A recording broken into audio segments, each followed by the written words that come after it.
Allez, le guide du justiciable, je vous le conseille vivement, Fulbert Adjumerossou. Bonjour. Bonjour Christian. Alors, ce matin, vous êtes allé dénicher une dame au Centre interfacultaire de formation et de recherche en environnement pour le développement durable, le CIFRED Bénin. Alors, docteur Armel Roupati, bonjour. Bonjour, monsieur le journaliste. Écotoxicologue, oui, que devons-nous comprendre? L'écologie et la toxicologie. La toxicologie. Ça veut dire que pour vivre en bonne santé, il faut vivre dans un environnement sain, l'environnement qui cache l'écologie. Très bien. Et ce matin, nous parlerons de la pollution des plans d'eau, n'est-ce pas, Fulbert? Tout à fait. Il s'est fait que le samedi prochain, c'est la journée mondiale de la migration des poissons. On sait que le lac Nokoué, c'est le plus grand plan d'eau que nous avons au Bénin, qui procure beaucoup de ressources, mais qui malheureusement est confronté à des problèmes de pollution. Et déjà, le principal problème, c'est la pollution par les métaux lourds. Bonjour, docteur. Bonjour. Déjà, c'est quoi les métaux lourds? Les métaux lourds, c'est des xénobiotiques qui se retrouvent dans l'environnement. Et ces xénobiotiques causent beaucoup de pathologies pour l'homme, notamment. C'est plus simple. Ça se comprend de quelle manière? Il paraît qu'il y a du mercure, du plomb? Il y a du mercure, il y a du plomb, il y a du cadmium, qui sont des métaux lourds. Mais quelle est la situation sur le lac Nokoué, qui est le plus grand lac, le plan d'eau qu'on a au Bénin? Là, il faut avouer que des analyses réalisées sur le lac Nokoué révèlent un fort taux de ces xénobiotiques, de ces polluants. Les valeurs obtenues dépassent largement la norme réglementaire. Et donc, ça veut dire qu'il y a un risque alors pour les poissons? Ah oui, si, il y a un risque pour les poissons parce que, comme vous le savez, les poissons vivent dans les eaux, dans le milieu aquatique. Et comme ces eaux sont déjà contaminées, les poissons qui séjournent aussi accumulent, c'est-à-dire concentrent de jour en jour ces éléments toxiques dans leur organisme. D'accord? Donc, il y a une contamination systématique de ces poissons. Des poissons. Et donc, comme on sait que les poissons sont des bioaccumulateurs, l'homme consomme ces poissons. Est-ce qu'il y a un risque également pour l'homme? Ah oui, il y a un grand risque parce que vous voyez, c'est la chaîne alimentaire. La chaîne alimentaire, ça part des phytoplanctons qui se retrouvent dans le milieu aquatique.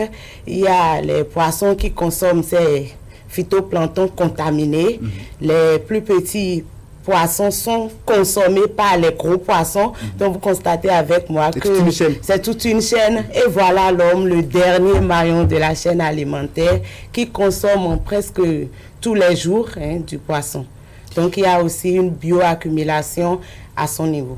Mais ces métaux lourds, ça provient d'où? On sait que nous sommes sur le plan d'eau. Ça provient d'où concrètement? Ces métaux lourds proviennent généralement des déchets qui sont déversés dans les eaux. Dans ces déchets, vous savez avec moi qu'il y a des piles déjà utilisées qu'on jette sur le lac Nokoué. Ces piles renferment de cadmium. Il y a aussi le trafic de l'essence contrebande. Après ça, il faut aussi avouer que tout déchet ou n'importe quel type de pollution revient toujours à l'eau. Parce qu'après la pluie, il y a le lessivage et tout rentre dans l'eau. Nous sommes dans le mois de la consommation locale. Il faut promouvoir également la consommation de poissons, des alevins et tout. Et comment faire quand je suis un consommateur béninois qui aime bien l'aquavie et tout ça? Comment faire pour ne pas être exposé à ces risques de métaux lourds? Merci, monsieur le journaliste. Lors des recherches, on a pensé à ça. Parce que les poissons, d'abord, renferment des protéines. Et pour la croissance des enfants, il leur faut des poissons.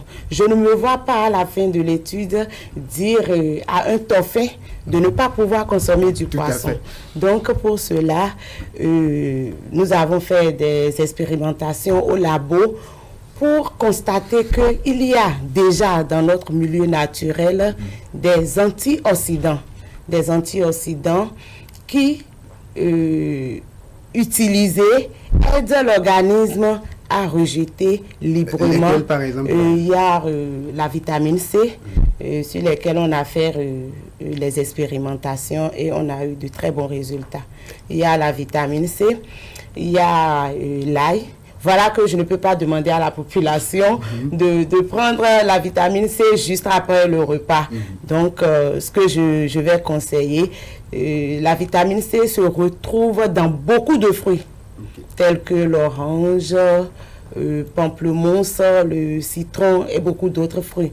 Donc, après chaque repas, je demande à la population de toujours accompagner ces repas de fruits très riches en vitamine C. Ça fait du bien pour la santé. Oui. Mais il paraît qu'il y a aussi d'autres pratiques déjà en amont pour réduire la toxicité de ces poissons. Oui, il y a d'autres pratiques. Par exemple, les types de cuisson. Un poisson frit ne renferme pas la même quantité de métaux comme un poisson frais. Le simple fait déjà de frire le poisson, il y a une grande partie des métaux lourds qui sont cédés dans l'huile.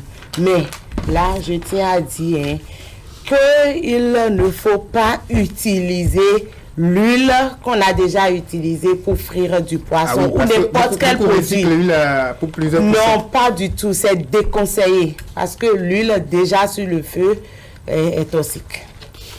D'accord. Mais pour éviter aussi bien aussi en amont, que faut-il faire pour que le lac soit assaini? Parce qu'il ne suffit pas seulement de régler le problème en aval. En amont, que faut-il faire? Oui, bon, on y pense. C'est parce que pour dépolluer le lac, ça nécessite beaucoup de moyens. Mais il faut qu'on y pense. Et là, je remercie le président Talon, qui déjà mène des activités dans ce sens. Vous voyez, notre berge lagunaire de Cotonou, c'est assaini. Donc, il faut vraiment qu'on y pense. Et il faut la sensibilisation.